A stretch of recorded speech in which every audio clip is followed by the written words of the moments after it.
And when you show the second slide, I'll start. For speaking here, and I'll go just.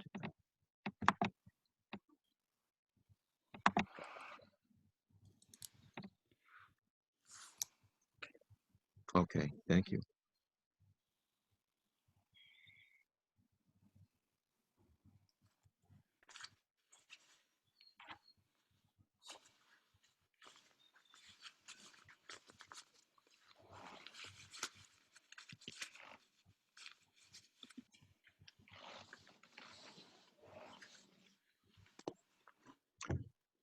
Good afternoon. This is Bamidele Dimerson, and I'm pleased to welcome all of you, and I'm especially pleased to welcome our guests to our Meet the Author. But in fact, we have three authors that are here with us today, and so it's Meet the Authors plural. This is Black History Month, and the theme for this year, determined by the Association for the Study of African American Life and History, is a focus on the Black family, representation, identity, and diversity. And so we're going to focus on the land question.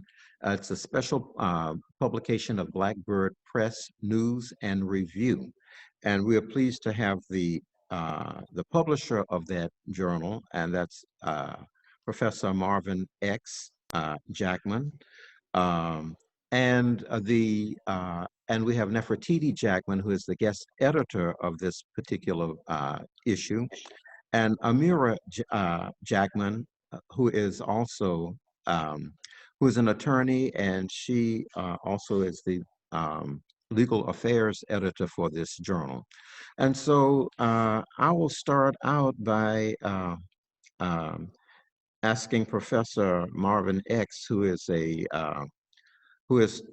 who received his undergraduate and graduate degrees from San Francisco State University. He's a poet, playwright, essayist. We know him as an activist, but he is also quite significantly an editor. And he is the founder of the Black Arts Movement and Black Arts Movement Business District here in the city of Oakland. Um, can you tell us why Blackbird Press News and Review? Why did you start publishing this journal and or this periodical? Well, to be truthful, on January 19th, 2016, the city of Oakland approved the Black Arts Movement Business District for the city of Oakland. And this district runs from the lower bottom of 14th Street to Lake Merritt, including the facility where you're at right now, the Afro-American Museum Library. But when we got the district established, we had some problems communicating and getting information out. And even now, these years, many years later, what is it, 4 years, 5 years later, a lot of people still have not heard that we have a Black cultural district. There are no banners up, no signage. And so this paper developed out of that need to have a vehicle so that we could control our narrative and not have people say things that are fake news and so forth. But I want to say, since you indicated that this month is a family affair, so in giving praise to our ancestors, my ancestors, father and mother, when I was born in 1944 and came out my mother's womb, my parents had a Black newspaper in the Central Valley of the town of Fresno. So they were publishing, not only did they have a newspaper, but they were involved in real estate. And they were selling Black people some of the first homes purchased by Black people in the Fresno area were sold to them by my parents because they couldn't get, redlining. They couldn't get housing from the white realtors and so forth. So today we are, in a sense, extending the heritage of my parents with this newspaper and with even this discussion and with Amira in real estate and so forth. So it's a continuation of whatever you want to call it. It's just a Okay, continuation of a and continuation. this really is a family affair because uh, you are the publisher, but you have your two daughters that are here that are working with you on this particular initiative. And so I want to say thank you all of you for being here today. You know, on the masthead of the journal, there's a quote from Malcolm X, and it's from his message to the Grassroots. And he states, and this was in November 10th, 1963, he made the statement, revolution is based on land. Land is the basis of all independence. Land is the basis of freedom, justice, equality. And so I want to ask the editor, Nefertiti, uh, what, how did you decide to focus on the land question? And what is in this journal that should command our attention? Okay, absolutely. Thank you, Brother Bomadelli, for having us here today to just share with the community why we felt it was important to focus on land. I think there's been a lot of conversations around institutionalized racism. And one of the things that was important for me to really help us to understand how the issue around land um, sort of fit into that conversation, right? We've looking at institutionalized racism as it relates to education and healthcare and all of these disparities. So this is just another layer for us to really understand how deep institutionalized racism is in our country. Part of my reason also and focus and interest in this topic was the fact that, as you know, I served previously as the executive director of Six Square, Austin's Black Mhm. Cultural District. But while I was there, and this is a cultural arts district in Central East Austin, an area where Blacks, as far back as 1928, they were forced to move within this 6 square mile radius. But by the time I'm brought on to the scene to really promote this Black cultural arts district, you look around and the Black people have left in droves or have been pushed out, right? So I thought it was ironic, and I really became interested in issues around land and how it's interwoven with cultural autonomy, right? So if we don't own land, we cannot practice and celebrate our cultural heritage and traditions. So I saw that there was a really important need to highlight the ongoing struggle around liberation, which our people have been involved in from emancipation. If you look at the history of our ancestors in this country, there's which has represented for them freedom and liberty. They're outside of the gaze of the master, of their oppressors, to celebrate and continue some of their cultural traditions. So I'll sort of stop there. I have information that I'd love to share with you, but that's where that interest came. And then also I'll share, I really wanted to also dispel some myths that we have around what Black people do and how we operate. We often hang on to false narratives or myths. And so that's all tied into that. But actually, why don't I do this now? Is it okay if I share my presentation at this time?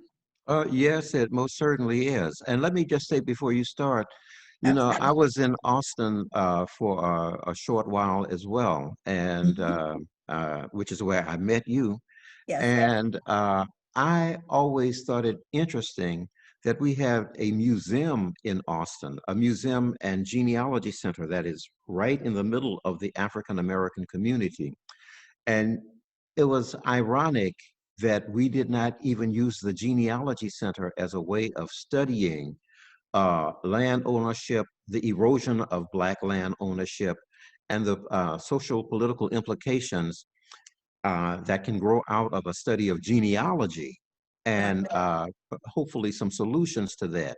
And so I would not want to make the same, I don't want to say mistake. I want to make sure that I give myself enough time such that we can do some engaging things around land with the African American Museum and Library as our base.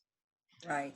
And that's certainly one of the reasons why, based upon those previous conversations that you and I had, I knew you, I thought you might be an ideal contributor to the paper.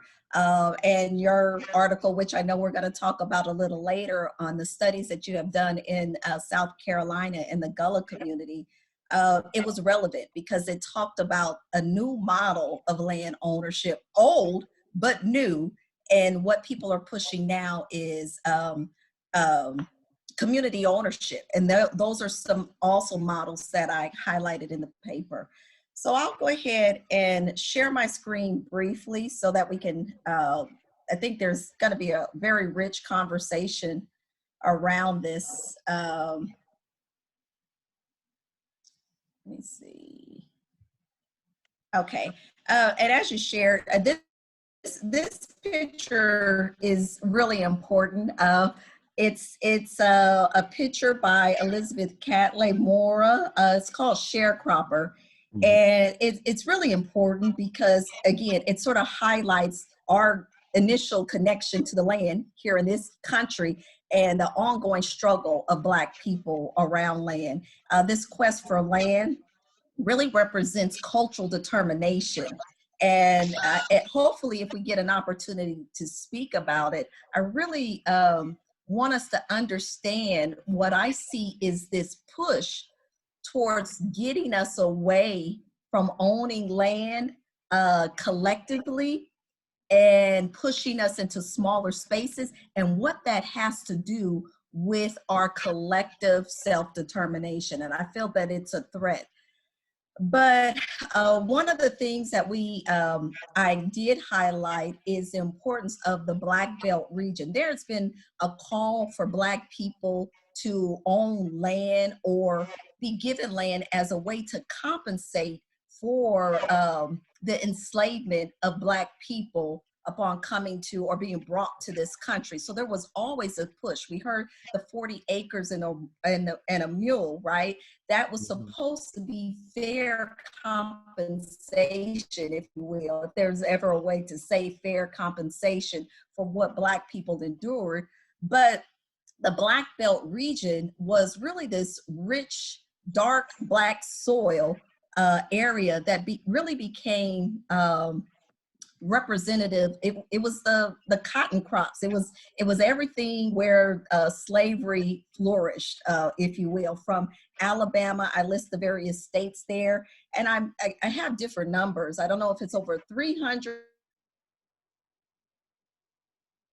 I really couldn't find anything to speak on that, but I will say, even as early as 1903, W.E.B. Du Bois mentions this in The Souls of Black Folk, right? This was an area that Black people were demanding or calling that be carved out for them. And there is an article in the paper that talks about, one of the articles that talks about the call and demand for Black people to have space to practice and do whatever we desire to do.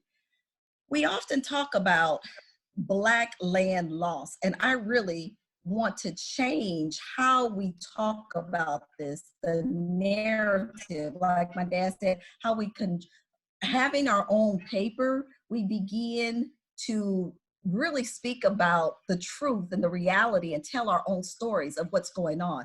There's no such thing as Black land loss. We're talking about Black land theft. The majority of the time. There are some instances, which I think my sister will speak to that, where there's actually Black land loss. But for the vast majority of time that we've been in this country, we've been talking about Black land theft by the United States government, which was sanctioned, whether you discuss redlining, where Black people were not provided the loans and the money. And that's not just happening back then. I'll show you, there's another gentleman who just purchased land in Birmingham, Alabama, downtown Birmingham, and they valued his properties at $1 and something, like $1.40 something cents per acre.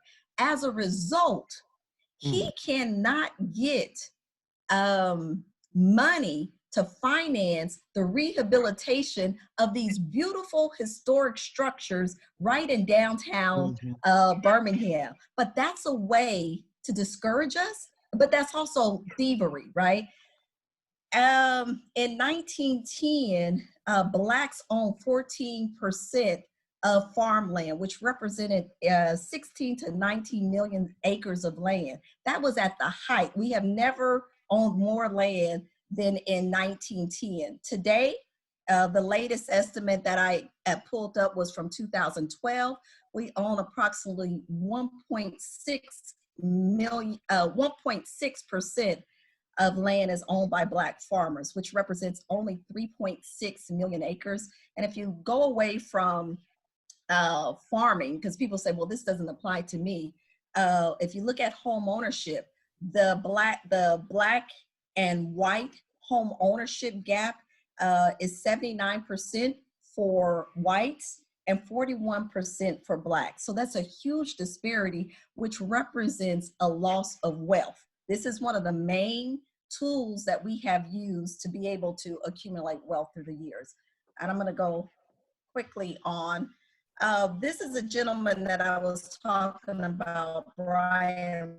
It was really surprising. I didn't realize I had met him years ago in Houston, and he was doing work around Black nonprofit organizations, but he has purchased many properties in this area, and an article is included that highlights this story by Andre Perry. And he has a recently published book, Know Your Wealth, right? Know Your Worth.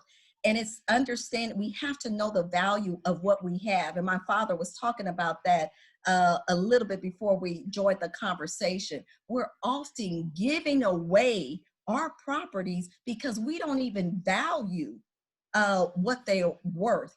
But for this gentleman, he does, and he understands it. But again, it's like also in The Raisin in the Sun. This was one of the longest running plays in Broadway because it really spoke to issues that Black families were experiencing around the segregation and the racism and the unfair housing practices that they were facing in Chicago, right? And there's another article that speaks about redlining in Chicago by a young man by the name of Andre Allen. This is a young man that just recently graduated from journalism school with my niece. And so I heard about the article through him. He's talking about the same thing that happened when Lorraine Hansberry played, and how Black families are not being able to invest in their communities because of continued redlining in Chicago right now. And so you continue to see these are institutionalized practices, and our government has been complicit in this. Another point, and I'm almost finished, another point of the article was to highlight the link between land and freedom. And I equate freedom with cultural autonomy. For me, they're one and the same. For us to be able to set the course of our own destiny, you'll see at the top, the former Negro League baseball field. It's still there in Austin, Texas, but it was purchased by Black people.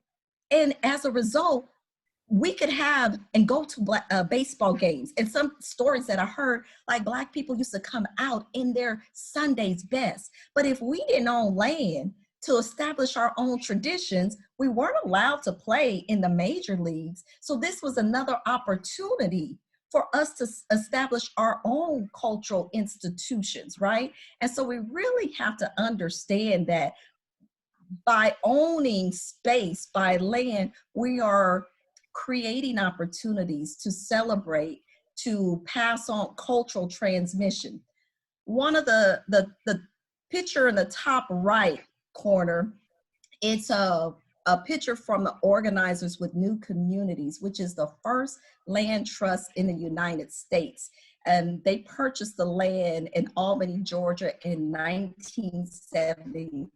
It was 6,000 acres of land, and they still exist today. They've gone through many lawsuits because of how the federal government would not give them loans to purchase, do improvements when they lost, they might have had a bad crop year. Shirley Sherrod, Charles and Shirley Sherrod were some of the early founders, but it was an early model of what we could do collectively. And they did this because Black people, as they were trying to register people to vote in the South, when their white landlords found out that they were organizing, trying to get people registered to vote, they kicked them out. They kicked them out. So they didn't have places to stay. So we really have to understand these things sound like they're insignificant, but they're all interrelated. And then this is the last one that I will highlight. There are ongoing myths that we continue to perpetuate about our community. And writing the stories and highlighting our cultural excellence, we need to stop believing the master narrative that tells us we don't do cooperative economics, that we don't work together. There are examples from our family reunions to historically Black colleges and universities. And although our Black businesses are not supported at the levels where they could be, there are so many examples in our history of cooperative economics, of Black people buying land. I go to often talk about Emancipation Park in Houston, Texas, where Blacks purchased 10 acres of land to celebrate Juneteenth. There are churches that were bought by and built by formerly enslaved people that exist today. And we have to understand and celebrate that, and don't allow people to tell us that this doesn't happen. And right now, these young women on the left, I don't know if anyone has seen the stories, there are success stories. They want to establish autonomy. I forgot the name of the community, but it's in Georgia. 19 families purchased about 97 acres of land so that they can be safe, you know, and we've referred to this quote already, so that they can be safe. And I think that's what we have to remember, that land has so much to do with the strength of our families, with the strength of our educational and cultural institutions. So really, that's what was the impetus around the story. So it was about land, but it was about culture, and it was about self-determination and cooperative economics. And yes, I'll leave it there because I know my sister, you know, has some great examples of some of the work that she's also doing in this space as well.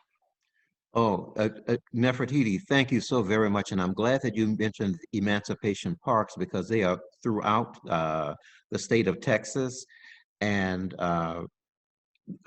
sometimes purchased by individuals, sometimes collectives, and sometimes church communities, because they wanted to celebrate and affirm this profound sense of freedom. And it's indeed a sense of cultural affirmation. Let me ask Amira, you're the president and CEO of Mini Up. I want to ask you, what is it, and what is its contribution to, what is your contribution then to this discussion of access to and usage of land? Well, I think Nefertiti just did a great job of highlighting, you know, the history of, or some of the examples of cooperative economics within our community from a historical perspective, and from a current perspective as well, in terms of people around the country who are still trying to, you know, come together to create spaces for us to operate in safely. And so MiniUp is another effort in that vein. It's born of my 20 years of experience working in the field of public finance and affordable housing for public agencies and private developers. And it's really my attempt to sort of repackage the knowledge and expertise that I've gotten during my experience as a public finance attorney in a way that is accessible to the community and community groups. And by that, I mean that, of course, we all know about crowdfunding. MiniUp is in essence providing a platform for community groups, individuals to highlight and finance their public projects and to seek funding from the public and utilize the cooperative nature of technology and crowdfunding to bring these projects to life, whether they be parks, like the emancipation parks of the past, or housing development.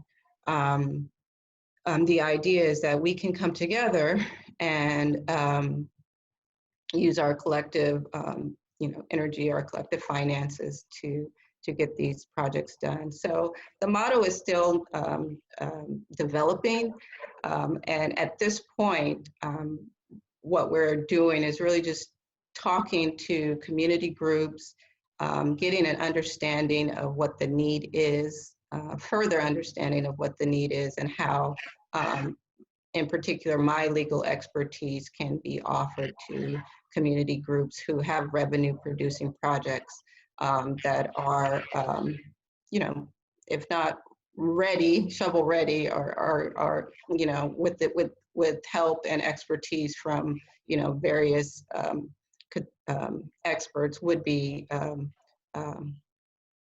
appropriate to market to the public as investment opportunities. And our target, basically our target investors are, you know, sort of new to moderately experienced investors, the millennials who are motivated by the civic engagement and promotion of progressive social causes. And, you know, the goal is that we would find those investors that are willing to forego some of the higher yields that you see in the equity investment market in the interest of both diversification and support of the common good. So MiniUp is, mini bonds are basically a debt product. And so part of what we've been seeing in our communities in terms of, you know, rising housing costs, rising land costs, is due to the very nature of our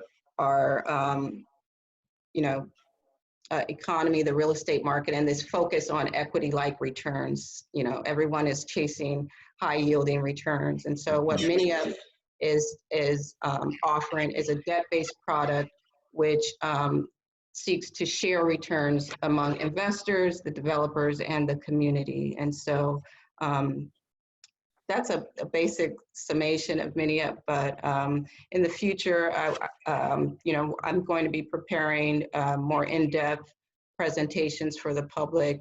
I would encourage anyone to email us or email me at amira@miniup.co, or at my law firm, amira@jackmanlaw.com, and join our list so that you can be updated as more projects are added to the platform and as the model is further developed.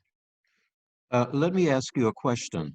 Uh, um, since you're the attorney among us, what is a community land trust, and how is that related to mini up, or how is it distinct from that? And just what is it? So the idea behind a land trust is that, you can relate it in a sense to a trust that an individual might do for the benefit of their family, right? You convey your property to a trust, and then it's governed by the trust documents. Well, a community land trust is similarly governed by trust documents. I mean, there are a lot of different variations of land trusts and how they're used, but in essence, it's when land is contributed to a trust and can only be used and disposed of in terms in compliance with the trust documents. So that's a big question, but Well, I want to know, how does the trust prevent gentrification? Right. I was just going to add that that is one of the models that is currently being used to address gentrification. And one of the key pieces with the land trust is the fact that there is no taxes on the land, but the land is owned by the nonprofit institution, right? So that's really where properties begin to become unaffordable. The increase, as you know, as there's an increase in land values, right? I'm sorry. And so what the people receive ownership, they own pretty much the house or the building on top. And so when they sell, if they should decide to sell, and these land trusts usually have, I think it might be 99 years or so. It depends on what type, like Mira said, there's many type of different arrangements. But if a person sells, there's only going to be a percentage of increase. So it's not going to be at the same market rate as all other properties. And so therefore keeping the costs down. Just to give you an example, some of the land trusts that are right here in Austin, in Central East Austin, people are paying as little as $700 and $800 a month for rent, right? So we're keeping the values low. Mm-hmm. What I will say, I think we have to be careful, and I know some people are not going to like this, but because I've gotten into arguments with people about this, what we have to be careful of is the fact that land ownership, home ownership, is one of the few ways Black and brown people have been able to build wealth. A land trust is not, or having housing in land trust will help keep people secure, which is great, and stably housed, but that doesn't allow for the accumulation of wealth, which I'm not going to say it could be good, it could be bad. If that's one of the few options that we have, and Mira and I have also had these discussions, if that's one of the few options that we will have, then absolutely yes. And maybe that's a first step for some homeowners. But I think we have to be cautious in pushing this forward as the only model to prevent gentrification. Yeah, I think that in places like the Bay Area, even as Austin, prices are increasing exponentially. A lot of us will find ourselves continuing to be basically locked out of the housing market in certain markets. And so I agree with you, Nefertiti, that in lower cost markets, it's absolutely, important, and everyone's right to continue to individually own property. But in other markets where housing is increasingly, single family home ownership is increasingly unattainable, I think those are areas where it you know, collective ownership, whether in the form of a trust or, to answer your question, Bamadeli, what the mini-up model entails is a sort of fractionalized ownership of real estate, similar to what people may be hearing is going on in the stock market with apps like Robinhood, where you don't own the whole stock, you own, you know, part of it. Well, the same thing can be done in real estate, and maybe that's the only way that, you know, someone who is going to be a renter in Oakland their whole life might be able to experience, you know, some investment growth or experience the benefits of appreciated real estate in the Bay Area through that sort of fractionalized ownership. So I think there's room for both. Well, thank you. Marvin raised a question about gentrification, or raised that issue. And we tend to, when we think, often when we talk about African-American communities that are under siege or seemingly under siege, we focus on gentrification as though it is inevitable, and we never talk about community redevelopment.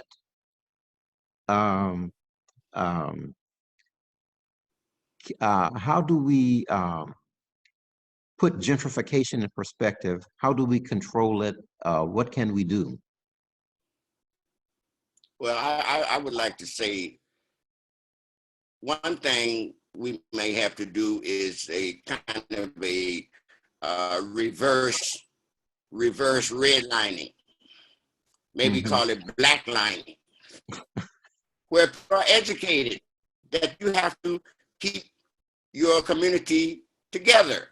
If you want to have a community, such as we have the Black Arts Movement District here in Oakland, but the original Black Arts District was West Oakland, 7th Street corridor, and the nearby areas. And we were, I guess I would use the term, tricked out of it through redevelopment. So I'm saying we may have to redevelop redevelopment so that it benefits us. And so we see what's happening all over the country. Oakland is no different from the Fillmore in San Francisco that was redeveloped to the point where we don't hardly exist in the Fillmore any longer, as we don't exist in West Oakland for the most part now. It's as Jerry Brown wanted it, it's closer to San Francisco than San Francisco. So who do you think is tricking us out of it? As Nefertiti said, land theft, property theft, et cetera, et cetera. And we can get into probate, and I hope Amira will address that briefly, at least, how we lose property through probate.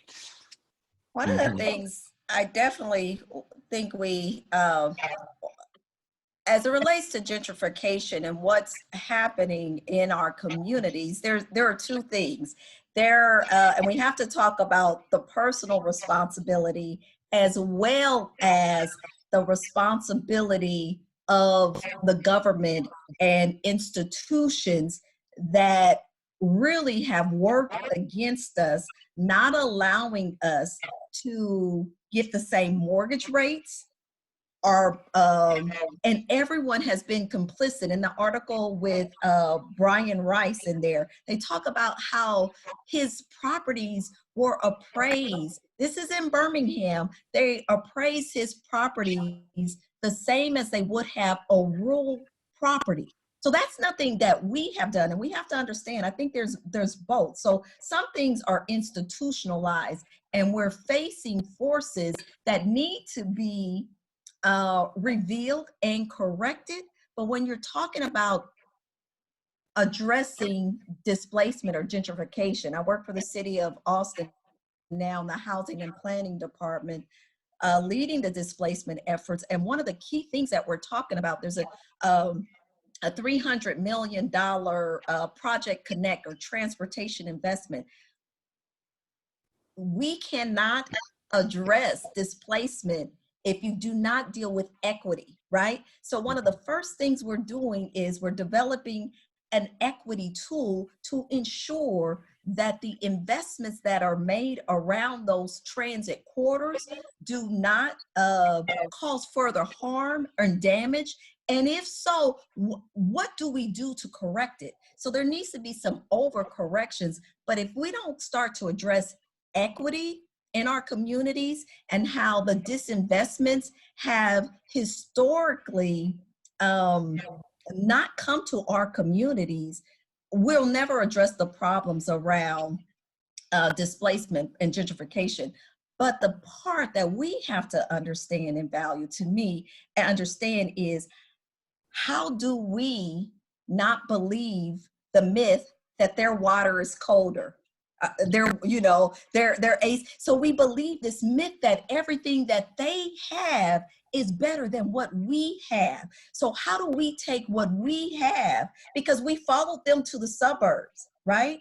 And I know, people said, well, we were looking for better schools, and so we have all of these things, and it's legitimate, right? But what powers do we have to improve our communities so that we can, the resilience that we had was the strength of our communities and being connected, but we're being dispersed now. And that is a huge mistake and weakness that I feel that we're going to suffer for in the next 10 years or so, which I already see very evident in Austin, Texas. Thank you. Sean, are there any questions that members of the audience wish to raise? There are no questions in the chat, but folks, feel free to mute yourself if you'd like to speak up or drop a message in the chat, and we'd be happy to read it out. Okay, thank you. I'd like to comment on your article, Mr. Bombardelli. All right, Marvin. I contributed an article on the Sea Islands and the fact that people have intergenerationally owned land and passed land on from one generation to the next. And they've done so usually by intestacy. We don't generally write wills. And so it's an informal way of moving land from one generation to the next. But here recently, when I say recently, in the last few decades, the land that was once considered family land is now called heirs property.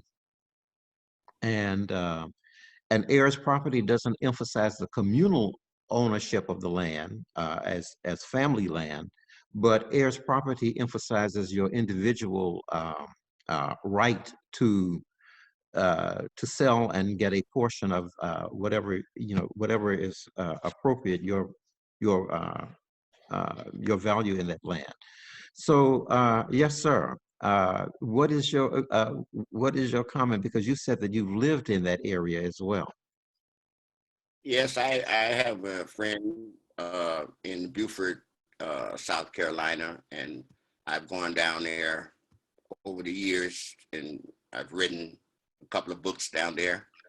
And so I've observed the Gullah culture, and matter of fact, she bought some land from one of the patriarchs that you mentioned in your article, and who lives communally.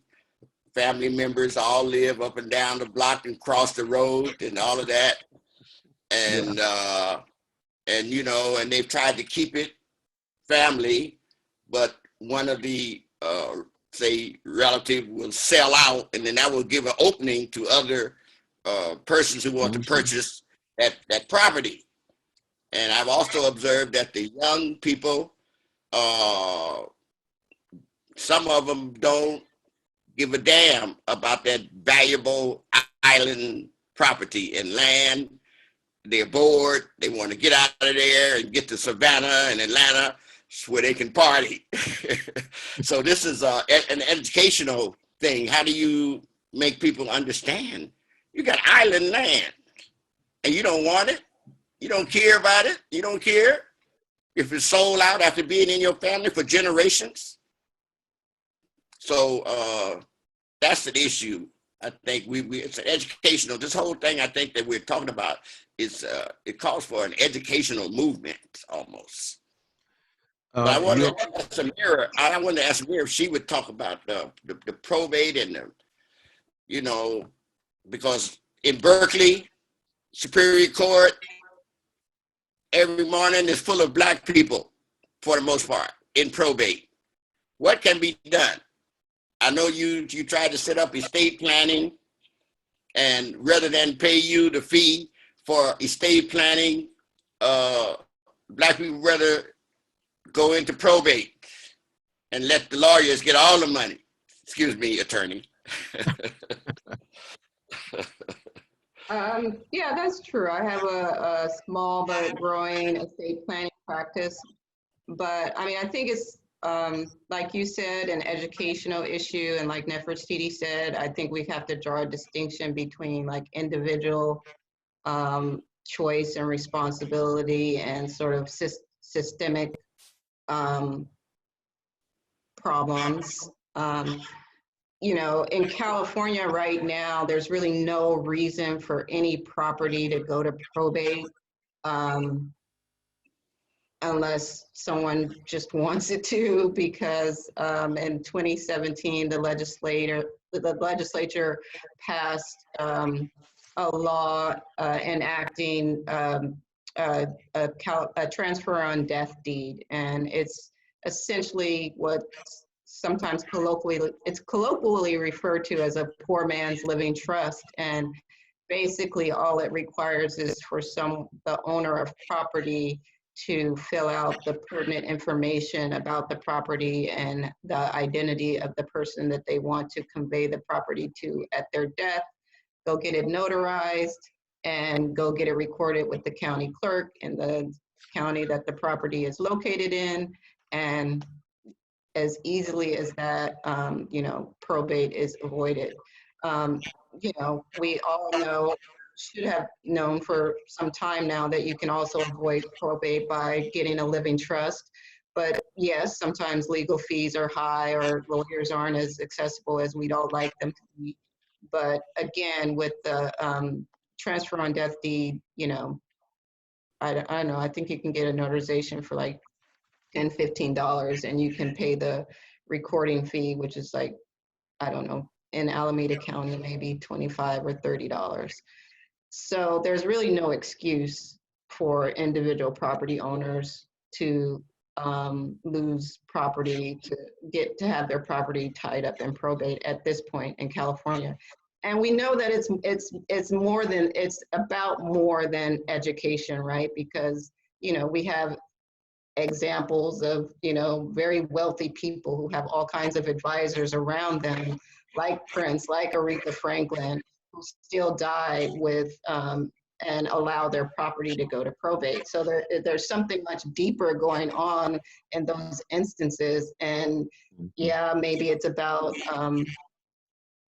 you know, all of us not really wanting to face death, and you know, not keep, you know, we all tend to push those important decisions aside. But maybe it's also about, you know, our relationships with our loved ones and other people in our communities. And, you know, maybe people not quite feeling confident, I suppose, in the options that they have to transfer their property to at their death, or, you know, I don't know, there could be a myriad, you know, number of reasons. I think a lot of it is a mental health issue, as you kind of hinted there, because a lot of friends that I have are in probate, and there's a lot of sibling rivalry and sibling trauma involved, why they can't settle outside of court or even in court, because it goes on for years and years till they've exhausted the worth of the property in legal fees. mm.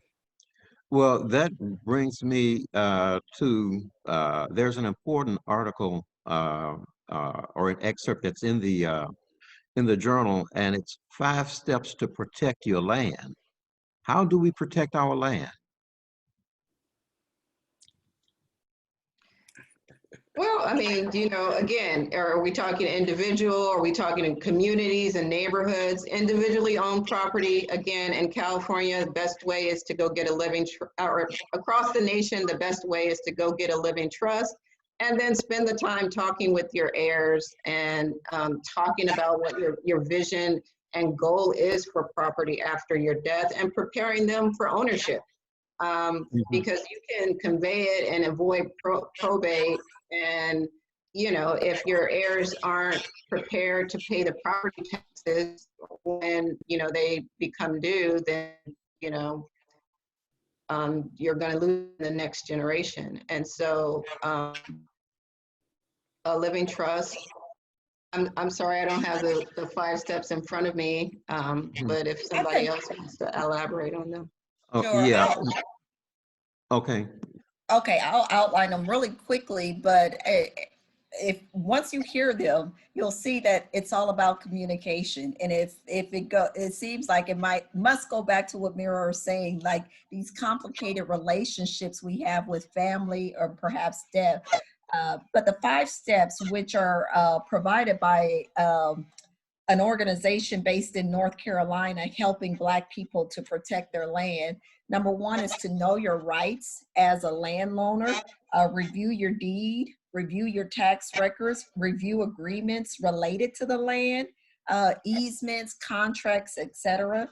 Number 2 is understand the common problems that landowners face. Make sure all the taxes have been paid. That's where we usually, when you talk about land loss, that's usually where it happens. And we see it over and over again that either one person is always paying the taxes and no one else contributes to that. Review papers, letters, mailings regarding the property. Oftentimes we stick our head in the sand when notices are coming, we don't address them. So number 3 is take action to avoid the common problems that they face. Take action, visit or have someone visit the property on a regular basis. For those of us who own property in rural areas where we have left, like my dad said, like, you know, people who leave South Carolina and those islands in the Gullah communities, they go off to New York or other places, they don't visit the properties for years. You know, our family has property in East Texas. Since our great grandmother died, nobody goes there, right? No one visits the property. Who knows what's happening to the wood on the, like, so those are some common things. And step 4 is to plan a family meeting and develop a family plan. If we don't know how to do that ourselves, then we need to connect with organizations that do. I know the University of Texas has just launched a housing hub to help families keep their properties. And then also, like I said, there's this organization in North Carolina and others. Number 5 is seek professional advice. So again, this goes back to communicating and talking through some things which I think are a lot easier dealing with them before a person has died. I'll give you an example. One family, there's a story about the McDonald family in the article. Before they, and these were formerly enslaved people, they purchased and accumulated over 1,000 acres of land in central East Texas. Is about 45 minutes away from Austin. I know there's close to, they've sold some, but there's still hundreds of acres among that family. But one of the things that they did, they passed the land on to children and other relatives before they even died or got sick. So they didn't wait till they died because they understood the complications. So they passed the land. You know, death was, you know, you had to deal with it in death. Thank you for addressing those 5 steps that are mentioned in your I was about to say anthology, but in your editing this particular journal on the land question. We're coming to a close now, and I really hate this because this is a very important discussion, and it's one that I hope that we have again. And so Nefertiti, I'm asking you, what is your next phase of this project? Are you going to develop an anthology where we will have different articles that look at the issue of land um, that we can then come back again and, 1 year from now and, have this discussion again? I will not commit to anything at this time.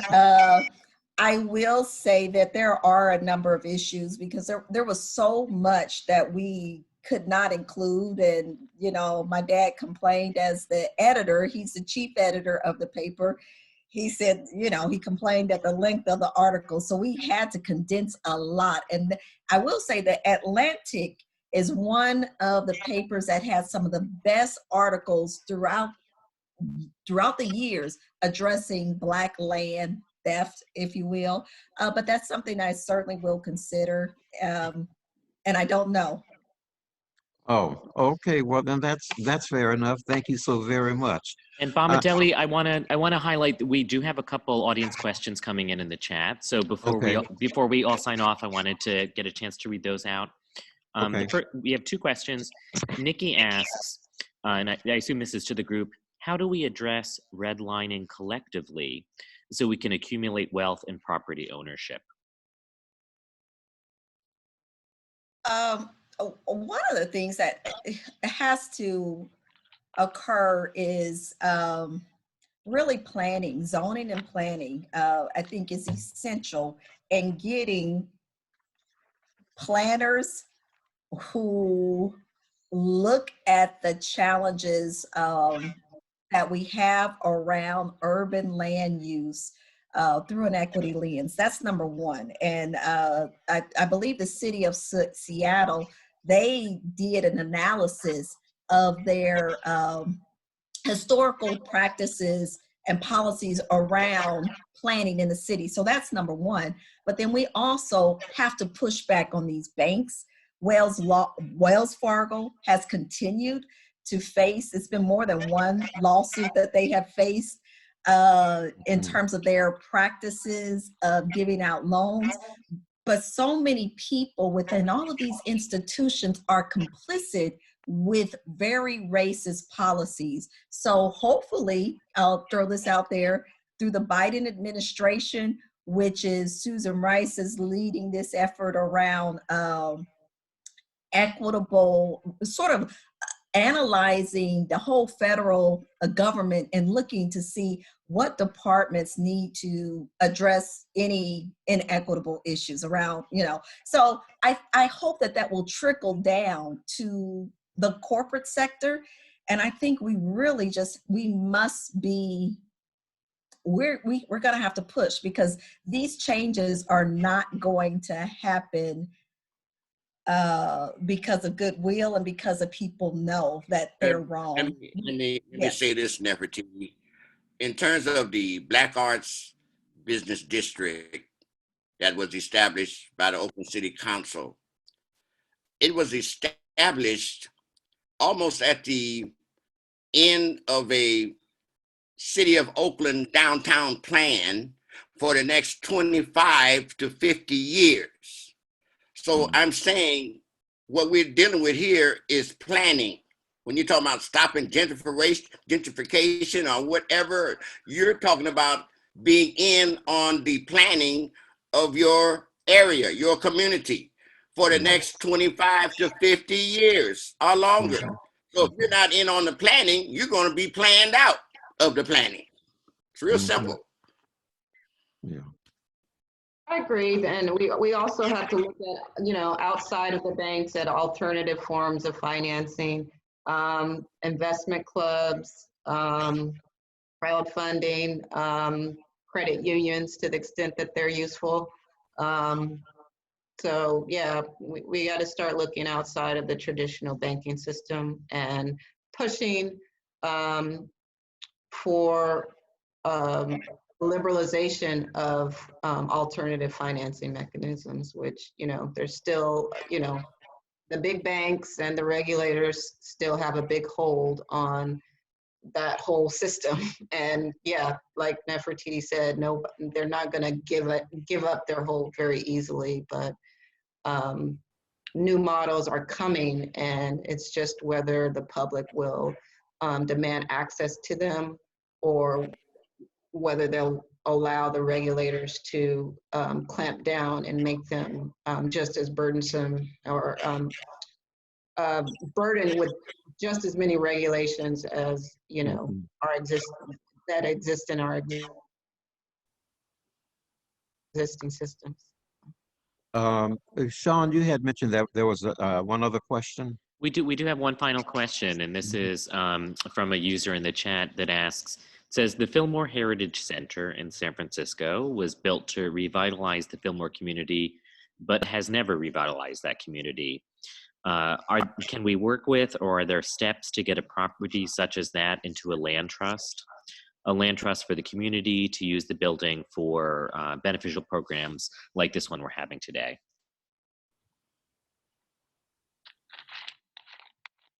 Amira, you want to deal with that? Yeah, I know I've talked with some folks from that group, and I'm happy to continue those conversations and see what's possible offline.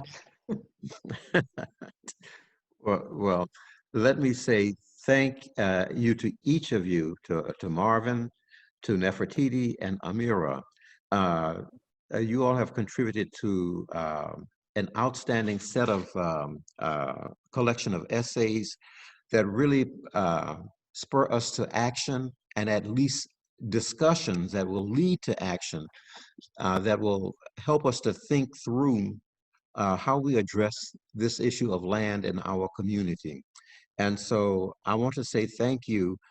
I know that this is, we've had a commentary that we have not had enough time for discussions, but maybe we will need to come back and address this issue again.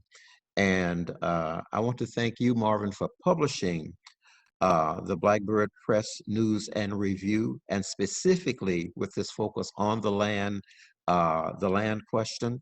And let me ask you, and you will take it away, you'll have the last question and the last comment.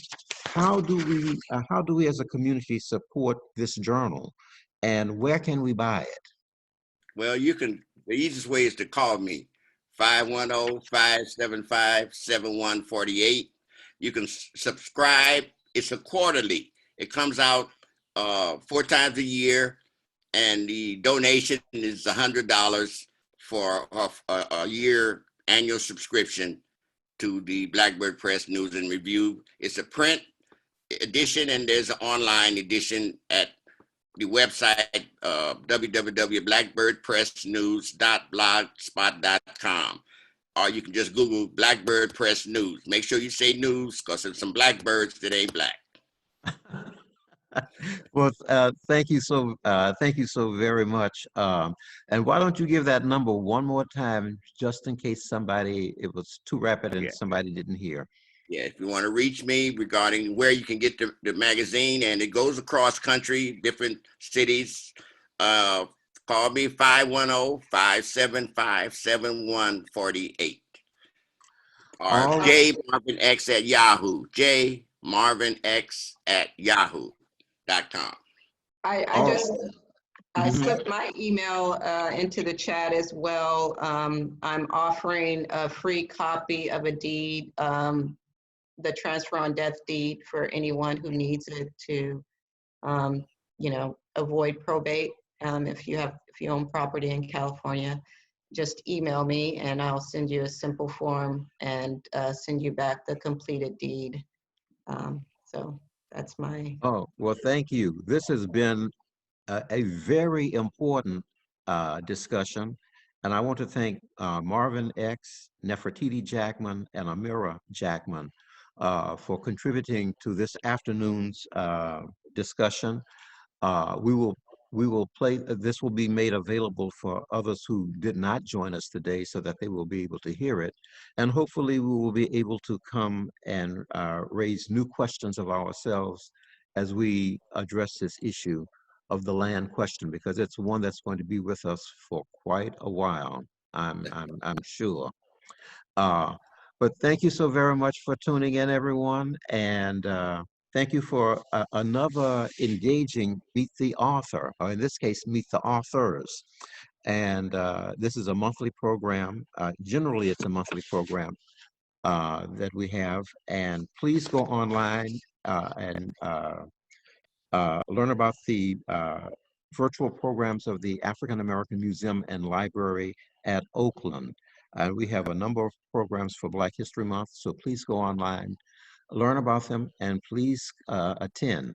Thank you so very Let me much. say one last thing, Oh, that yes. Mhm. Blackbird Press News and Review is co-sponsored by the Black Arts Movement Business District, CDC, Community Development Corporation, headed by Dr. Ayodele Nzinga. So we want to thank her for her support, Yes. and do find out about the Black Arts District CDC. Thank you. Oh, thank you. And Nefertiti, did you have a final comment?